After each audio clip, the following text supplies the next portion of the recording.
Praise to the lord. ఈరోజు దేవుడు మనకిచ్చినటువంటి వాగ్దానం ఏంటంటే ఇర్మియా గ్రంథము 31వ అధ్యాయము 17వ వచనం. రాబోవు కాలమందు నీకు మేలు కలుగును. ఆమెన్. రాబోవు కాలంలో మనకి మేలు కలుగుతుంది. రాబోవు కాలము అంటే భవిష్యత్తు కాలము. అది ఒక రోజు తర్వాత అంటే రేపు కావచ్చు, ఒక వారం కావచ్చు, ఒక నెల కావచ్చు, ఒక సంవత్సరం కావచ్చు, లేదా కొన్ని సంవత్సరాలు కావచ్చు. ఇదంతా కూడా భవిష్యత్ కాలమే. అయితే ఈ ఈ రోజులన్నిటిలో కూడా ఏం జరుగుతుంది అనేది మనకి తెలియదు. రేపేం జరుగుతుందో మనకి తెలియదు, ఒక వారం తర్వాత ఏం జరుగుతుందో మనకి తెలియదు, నెల తర్వాత అయినా, సంవత్సరం తర్వాత అయినా, లేదా కొన్ని సంవత్సరాల తర్వాత అయినా మన జీవితంలో ఏం జరుగుతుంది లేదా ఏం జరగబోతుంది అనేది మనకి తెలియదు. కానీ దేవుడికి తెలుసు. దేవుడికి మన జీవితంలో ఎన్ని రోజుల తర్వాత ఏం జరగబోతుంది, ఎన్ని నెలల తర్వాత ఏం జరగబోతుంది, ఎన్ని సంవత్సరాల తర్వాత ఏం జరగబోతుంది అనేది దేవుడికి తెలుసు. కాబట్టి ఆయన ఏం చెప్తా ఉన్నాడంటే, రాబోవు కాలంలో నీకు మేలు జరగబోతా ఉంది, నేను నీకు మేలు చేయబోతూ ఉన్నాను. మరి ఎప్పుడు చేయబోతూ ఉన్నాడంటే అది తెలియదు. అదే చెప్తున్నట్టు ఏంటంటే రోజులు గడవచ్చు, వారాలు గడవచ్చు, నెలలు గడవచ్చు, సంవత్సరాలు కూడా గడవచ్చు, అది తెలియదు. కానీ అది దేవుడికి తెలుసు. ఏ సమయంలో అది నీ జీవితంలో ఆ మేలు జరిగితే నీ జీవితానికి ఉపయోగపడుతుందో, ఏ సమయంలో ఆ మేలు నీ జీవితంలోకి వస్తే నీ జీవితం చక్కదిద్దబడుతుందో ఆ సమయానికి దేవుడు ఇస్తాడు. కాబట్టి ముందు కాలములో జరగబోయేటటువంటి కాలములో, భవిష్యత్ కాలంలో ఏమి జరుగుతుందో మనకు తెలియదు, కానీ దేవుడికి తెలుసు. కాబట్టి ఆయన ఏం చెప్తా ఉన్నాడంటే, రాబోవు కాలమందు నేను నీకు ఒక మేలు చేయబోతూ ఉన్నాను. 2వ రాజుల గ్రంథము 4వ అధ్యాయము 16వ వచనం. ఆమె వచ్చి ద్వారమందు నిలువగా ఎలీషా మరుసటి ఏట ఈ ఋతువున నీ కౌగిట కుమారుడుండునని ఆమెతో అనెను. ఆమె ఆ మాట విని, దైవజనుడైన నా ఏలినవాడా, అలాగు పలకవద్దు, నీ దాసురాలనైన నాతో అబద్ధమాడవద్దు అనెను. ఎలీషా ప్రవక్త షునేము అనే పట్టణానికి వస్తూ పోతూ ఉంటాడు. అయితే ఆ ప్రార్థనా పరంగా ఆ వస్తూ పోతూ ఉంటే ఈయన ఆ పట్టణానికి వచ్చిన ప్రతిసారి అక్కడ ఒక ఘనురాలైనటువంటి ఒక స్త్రీ ఉందంట. ఆమె ఏం చేస్తుందంటే ఆయన వచ్చిన ప్రతిసారి కూడా భోజనానికి ఆహ్వానం చేస్తూ ఉంది.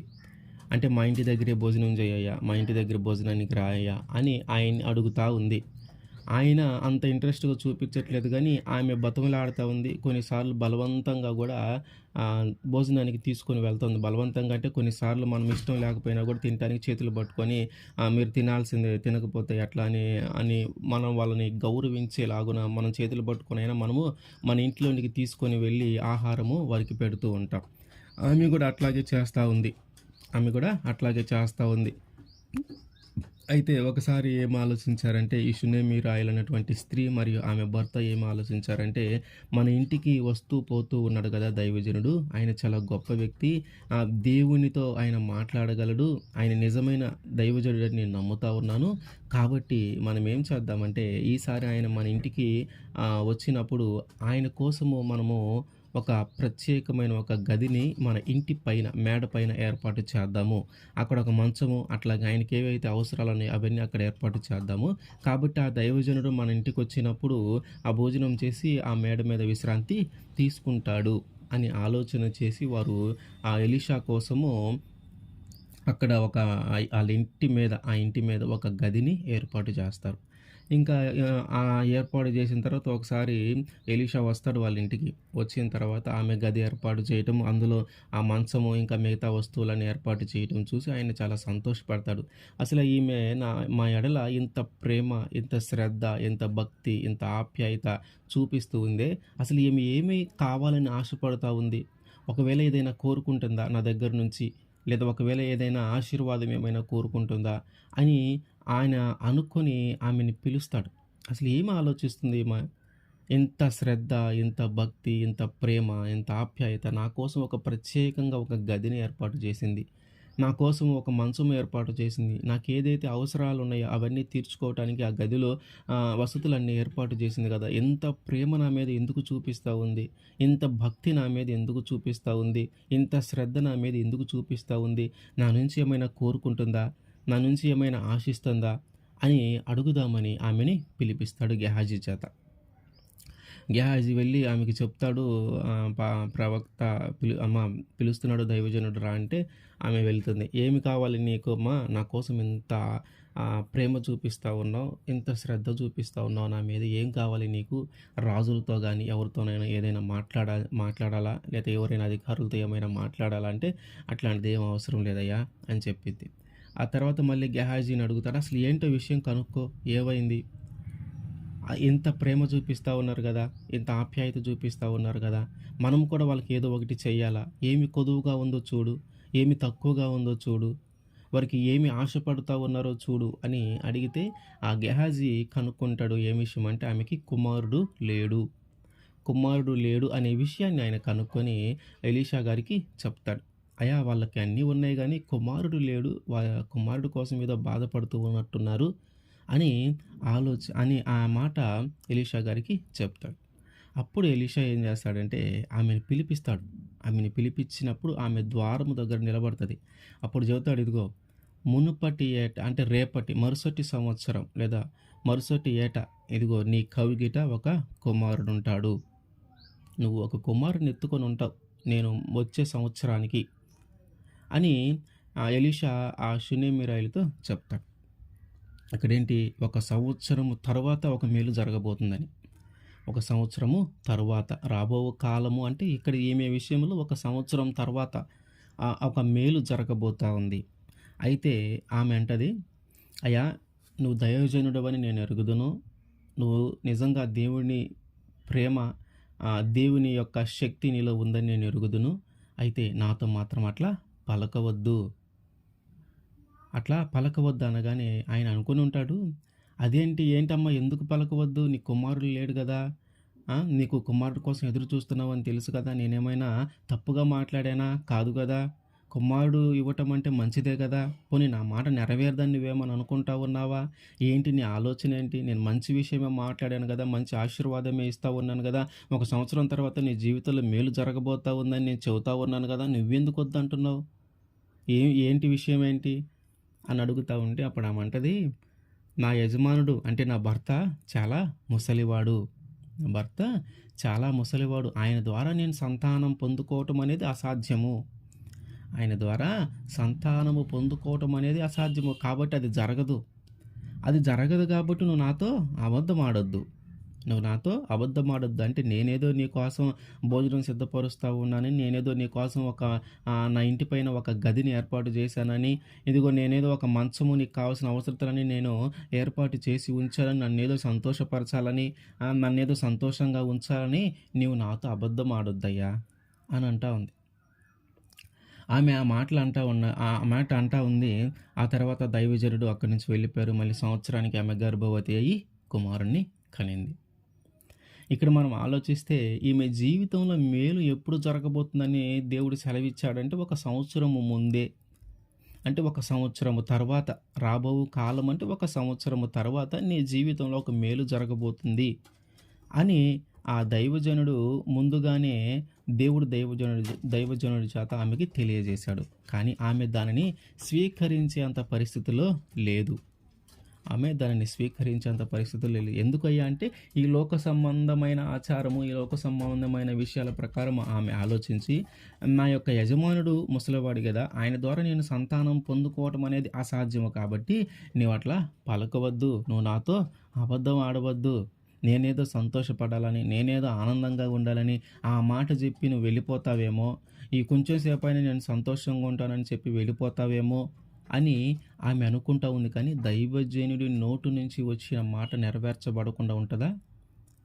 దేవుడే ఆయన చేత మాట్లాడిస్తే ఆ మాట ఖచ్చితంగా నెరవేరుతుంది. అది ప్రకృతి సంబంధంగా అది అసాధ్యమైనా సరే, లోక సంబంధమైన పరంగా అది అసాధ్యమైనా సరే, దేవునికి సాధ్యమే.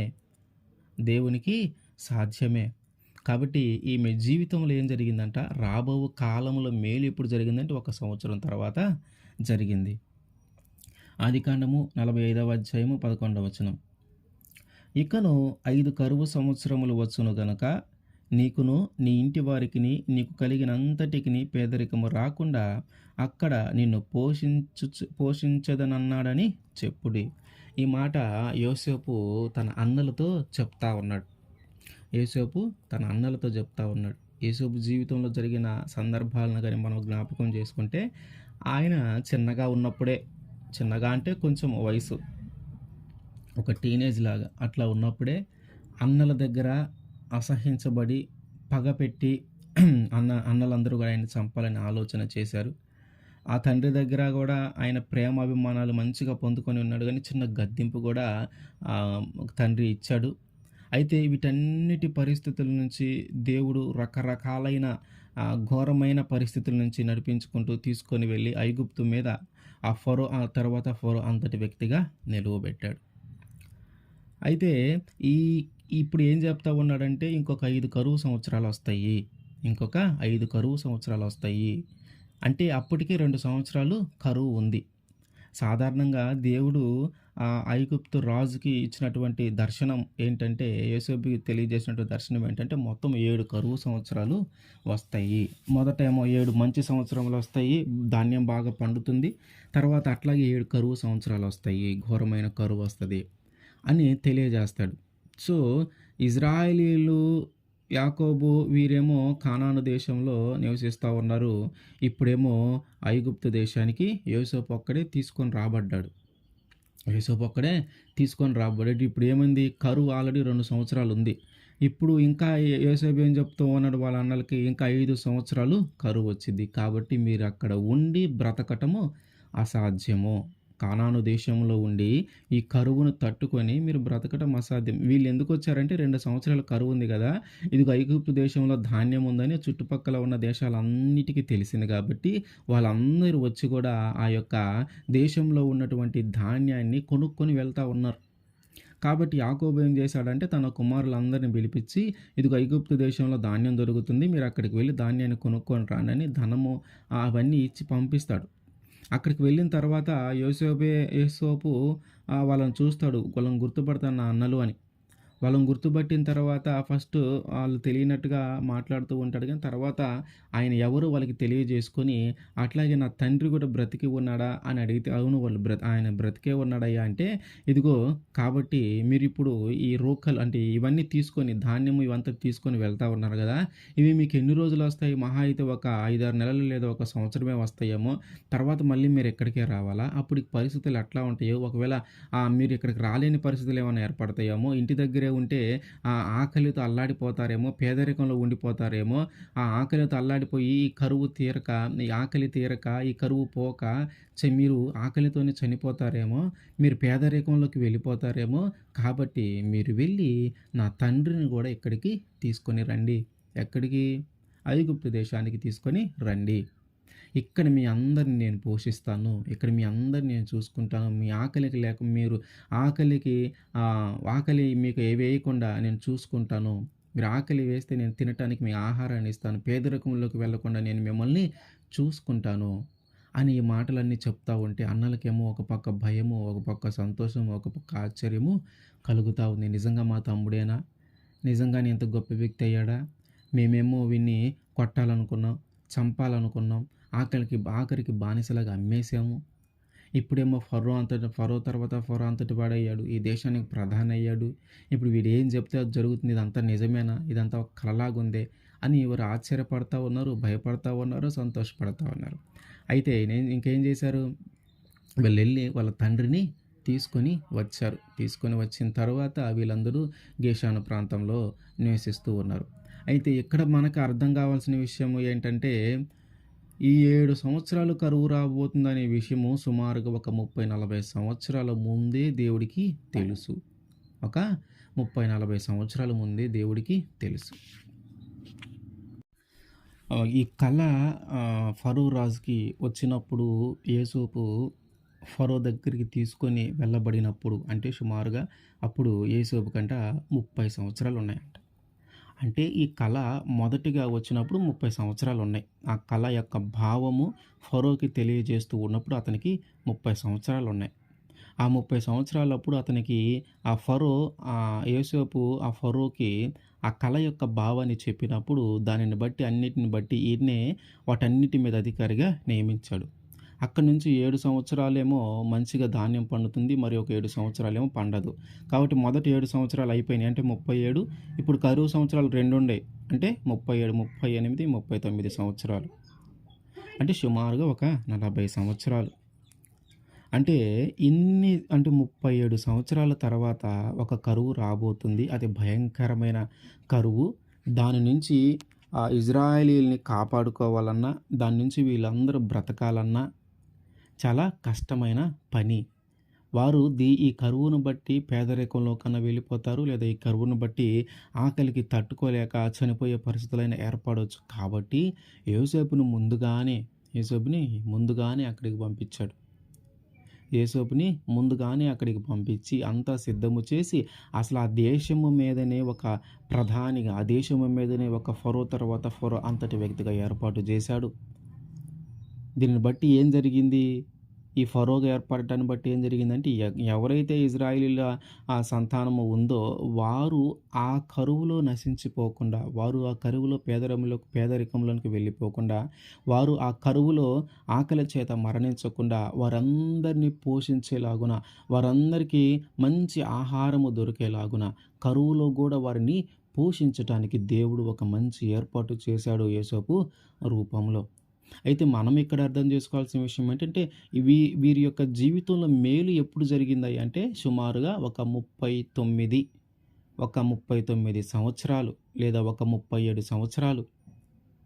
ఎంత సమయం గడిచిందో చూడండి. అంటే సుమారుగా 39, 40 సంవత్సరాల టైంలో మీరంతా కూడా ఒక ఘోరమైన పరిస్థితులను ఎదుర్కోబోతూ ఉన్నారని తెలిసి దేవుడు ముందుగానే ఐగుప్తు దేశానికి యోసేపును పంపించి అక్కడ ఆయన్ని దినదినము అభివృద్ధి చేసి ఫరో తర్వాత ఫరో అంత వ్యక్తిగా నిలవబెట్టి ఇప్పుడు వీళ్ళందరిని తీసుకొని కానాను దేశంలో ఉన్నటువంటి వీళ్ళందరిని తీసుకొని వచ్చి ఆ ఐగుప్తు దేశంలోనే ఉంచి వారిని పోషించాడు. ఆ కరువు చేత ఎంతోమంది అల్లాడిపోయి ఉంటారు. ఆ కరువు చేత ఎంతోమంది ఆకలితో చనిపోయి ఉంటారు. కానీ వీరు మాత్రం ఆ కరువు బారిన పడకుండా మంచి ఆహారపు వస్తువులు భుజించేలాగున దేవుడు వారికి దయచేశాడు. అంటే ఇన్ని సంవత్సరాల తర్వాత కూడా ఏం జరగబోతుందో దేవుడికి తెలుసు కాబట్టి దానికి సంబంధించిన ప్రణాళిక ఇప్పుడే మొదలు పెడతా ఉంటాడు దేవుడు. 1 సంవత్సరం తర్వాత ఆమె కుమారుని కనబోతుంది అనే విషయం 1 సంవత్సరం కంటే ముందే ఆమెకి దేవుడు తెలియజేశాడు. అట్లాగే ఒక 39 సంవత్సరాల తర్వాత మీరు ఐగుప్తు దేశానికి వెళ్తారు. ఇదిగో మీరున్నటువంటి ఇక్కడ కరువు ఏర్పడతా ఉంది. చుట్టుపక్కలంతా కరువు ఏర్పడతా ఉంది. దీని నుంచి మీరు తప్పించబడటానికి, మీ జీవితంలో మేలు జరగటానికి ఇదిగో ముందుగానే యోసేపును పంపించాను. ముందుగానే ఎలీషాని పంపించాను. మనం చూస్తూ ఉంటే మన జీవితంలో ఎప్పుడు ఏం జరుగుతుందో మనకి తెలియదు. రేపు ఏం జరుగుతుందో మనకు తెలియదు. ఒక వారం తర్వాత ఏం జరుగుతుందో మనకు తెలియదు. నెల తర్వాత ఏం జరుగుతుందో మనకు తెలియదు. కొన్ని సంవత్సరాల తర్వాత కూడా ఏం జరుగుతుందో మనకి తెలియదు. కానీ దేవుడికి తెలుసు ఏ రోజు ఏం జరగబోతూ ఉంది, నీ జీవితంలో ఎట్లాంటి మలుపు ఏ సంవత్సరంలో తిరగబోతా ఉంది, ఏ నెలలో తిరగబోతా ఉందని దేవుడికి తెలుసు. కాబట్టి ఆయన ఏం చేస్తా ఉన్నాడంటే రాబో కాలం ఏదైతే ఉందో ఆ కాలంలో నీకు ఒక మేలుని సిద్ధపాటు చేసి ఉంచాడు. దానిని పొందుకోవటానికి మనము సిద్ధంగా ఉండాలి. ఆమేన్.